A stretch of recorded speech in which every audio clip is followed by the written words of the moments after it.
Uh, so anyway, you can take analog works and digitize it.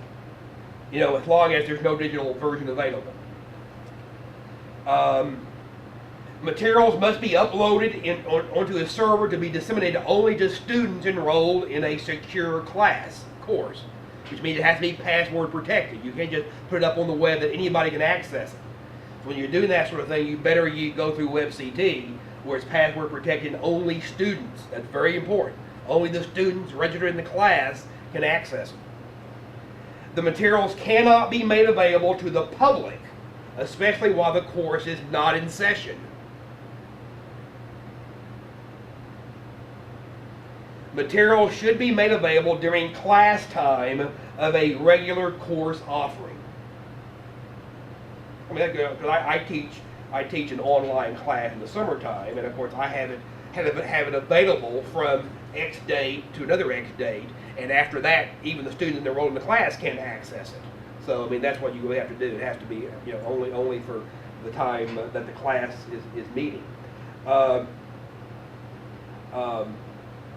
Retention of materials by the institution is permitted to the extent it is necessary for asynchronous instruction, which makes sense. Participating schools would have to utilize technologically sound measures to reasonably prevent those in possession of the materials from using them beyond the class session, as well as distributing same in the future.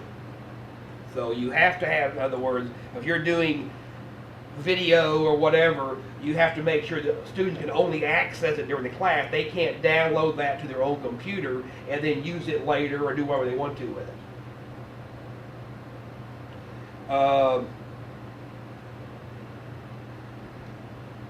Faculty involved in the process must be educated about copyright law, which I guess is what we're doing right here, according to the Act.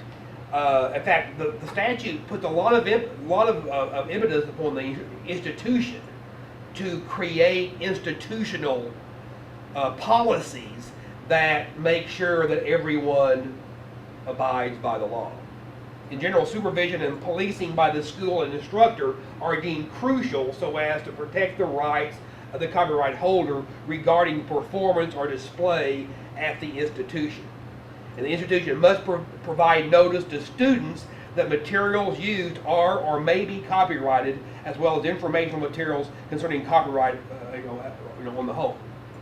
So it basically just takes what was a classroom exception. You could always use materials in the classroom and extends that to an online classroom. And most people thought the statute should work fairly well, but we don't really know yet. But it's still often there are those, it's very clear you has to be password protected. Only students in the class who are registered in the class can access it, and it can't be done in such a way that students can actually take the stuff themselves and use it independently of the class. Then you've got real problems.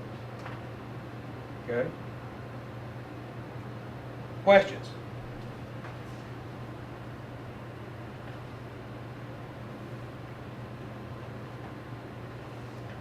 Now, since he brought this, I have a few minutes here. Since he brought this old technology out, let me go ahead and show you this. I mean, when I do these sorts of things for journalists, I always spend a lot of time on when it comes to fair use, things like parody and things of that nature. Because if a newspaper takes a copyrighted image, let's say of Bart Simpson, which is copyrighted, and they use that in an editorial cartoon to make some political point, that's fair use. Okay? Because you're using it for criticism purposes and all those sorts of things. Now, there was the U.S. Supreme, and typically what the court, if it doesn't look like the original, nobody's going to get it. If it's so obscure, nobody's going to get it. I mean, here's a good example. This is a great example. What is this?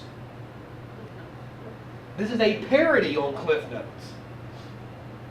In fact, when this came out, Cliff Notes sued and say people are going to buy it, had it based on both on trademark and because the cover, this is trademark, their cover is trademark, so they were arguing this violates our copyright and our trademark because it people are going to buy this instead of buying the real Cliff Notes. Ultimately, the federal appellate court said no, nobody's going to buy this instead of real Cliff Notes. It's obviously a parody, and obviously if to be a parody, it has to look like Cliff Notes. If it's not yellow with the black borders, nobody's going to get it.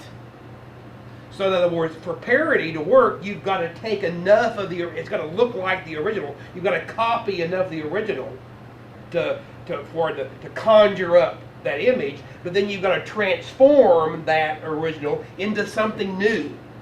So as long as you transform it into something new, you're okay. And that's what the court basically said here. This was a parody, and so this created new meaning, gave new meaning to things, and therefore it was in fact transformative. So that's the key when it comes to parody. Now, let's see if this works now. Is it the which one do I hit? Green one. The green one.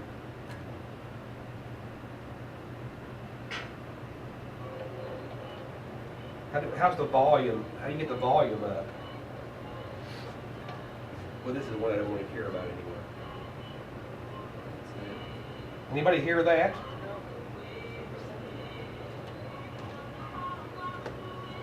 Well, this is actually a different one. Let me get to the.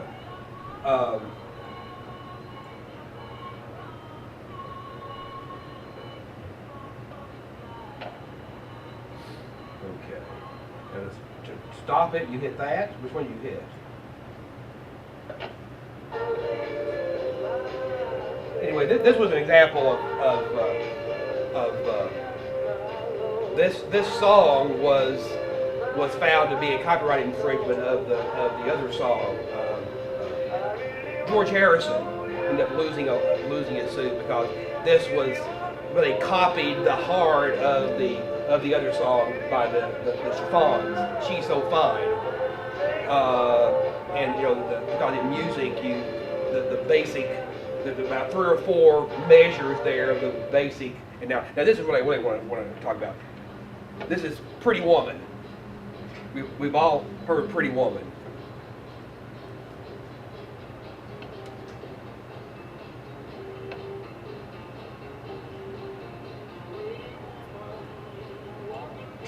Everybody hear that?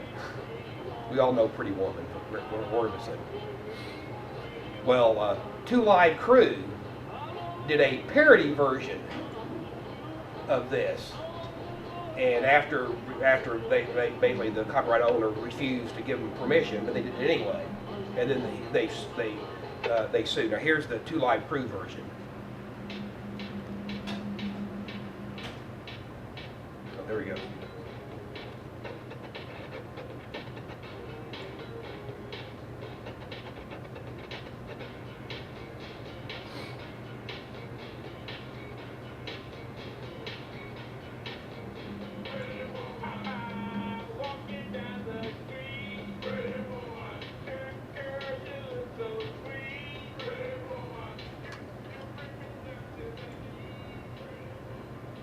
How do I turn this off? There we go. There. Now the words go on. The other words to the parody. You can find the words there. I've got them here somewhere. And all that stuff.